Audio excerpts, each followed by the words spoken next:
What's up, YouTube? Today I'm going to quickly show you how to make a private channel for your Discord server, and then only you could edit what roles or what usernames can enter the channel and see the text or talk in there.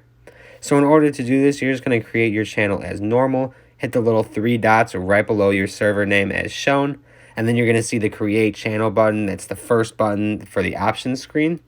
And then you could create your channel, name it whatever you want. And then you could see the bottom option all the way at the bottom. You're going to see an option for a private channel. There's a little lock next to it.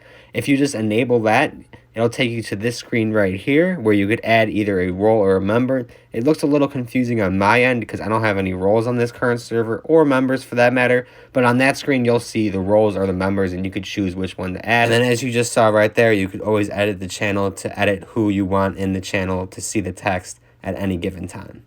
If you were confused or had any questions about this tutorial, please leave them down below and I will get back to you as soon as possible.